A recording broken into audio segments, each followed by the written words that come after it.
চিৰাঙত কৃষক সজাগতা সভাত অসম বিধানসভাৰ অধ্যক্ষ বিশ্বজিৎ দৈমাৰী। চিৰাঙৰ ঢালিগাঁওস্থিত বঙাইগাঁও শোধনাগাৰৰ প্ৰেক্ষাগৃহত আজি চিৰাং জিলা প্ৰশাসনৰ উদ্যোগত আৰু কৃষি বিভাগৰ সহযোগত অনুষ্ঠিত কৃষক সজাগতা সভাত অসম বিধানসভাৰ অধ্যক্ষ বিশ্বজিৎ দৈমাৰীয়ে মুখ্য অতিথিৰূপে উপস্থিত থাকে।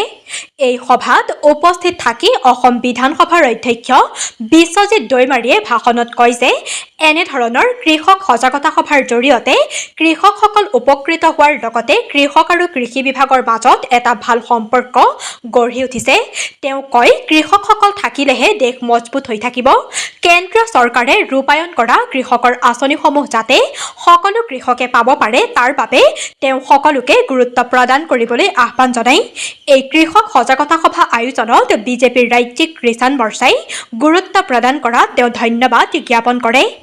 একেদৰে চৰকাৰী আঁচনিৰ পৰা বঞ্চিত কৃষকসকলক নিজৰ নাম পঞ্জীয়ন কৰাৰ বাবে আহ্বান জনায়।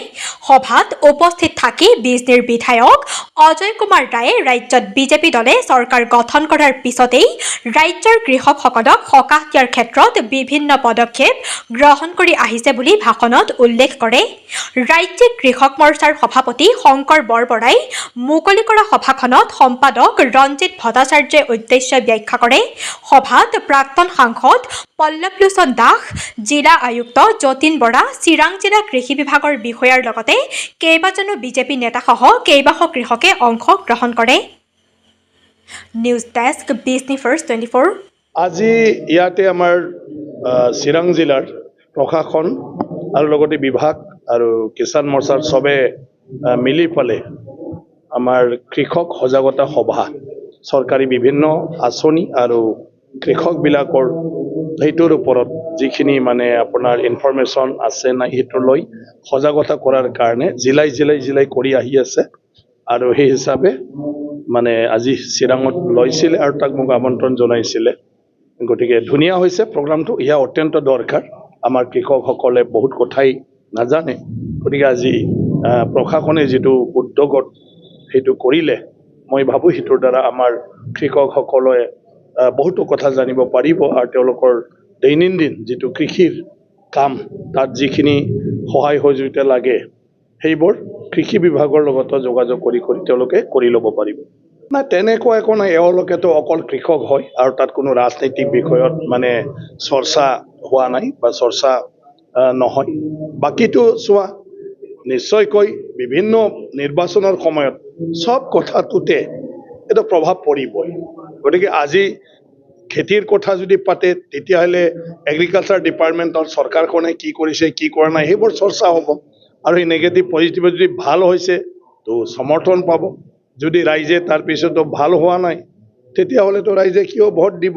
গতিকে চব কথাটোৱে একাউণ্টছত আহে। কাৰণ নিৰ্বাচনক আমি বেছিকৈ ভাবি থাকোঁ যে সেয়া ৰাজনৈতিক দল বা নিৰ্বাচন খেলা মানুহবিলাকৰহে বুলি ভাবি থাকে। নহয়, এই নিৰ্বাচন ৰাইজৰ জনগণৰ। কাৰণ ৰাইজে নিজৰ চৰকাৰ এটা বনাই ল'ব ভোটৰ জৰিয়তে। গতিকে ৰাইজে ৰাজনৈতিক নেতাবিলাকতকৈ বেছি চিন্তা কৰে যে সেই নিৰ্বাচনটোত কেনেকুৱা চৰকাৰ তেওঁলোকে পাব পাৰে আৰু ভাল চৰকাৰ কেনেকৈ কৰি ল'ব পাৰে। না সেইটো মানুহবিলাক খালি ভুল ফালে লৈ যাই থাকে। মই কৈ আছোঁ যে এক্সাইজ ডিপাৰ্টমেণ্টে আপোনাৰ অনলি লাইচেঞ্চিং আৰু ইয়াৰ পিছত মানে টেক্স কালেকশ্যন অকল ইয়াতে থাকে, কিন্তু প্ৰডাক্টৰ ওপৰত কেনেকৈ মানে ভাল বেয়া সেইবিলাক মানে চোৱা আৰু লোকেল যি প্ৰডাক্ট আছে সেই প্ৰডাক্টবিলাকক টেষ্ট কৰি মেলি তাত কি বস্তু স্বাস্থ্যৰ কাৰণে ভাল আছে বেয়া আছে আৰু সেই হিচাপে সেইটো মাৰ্কেটিঙৰ ক্ষেত্ৰত এটা ডিচিপ্লিন ফৰ্মত এটা ছিষ্টেমৰ মাজেদি কেনেকৈ লৈ যাব পাৰে যাৰ কাৰণে লোকেল ইকনমিটো লোকেল অৰ্থনীতিটো ডেভেলপ হ'ব পাৰে, কৃষকসকলে সেইটোৰ দ্বাৰাও যাতে উপকাৰ হ'ব পাৰে।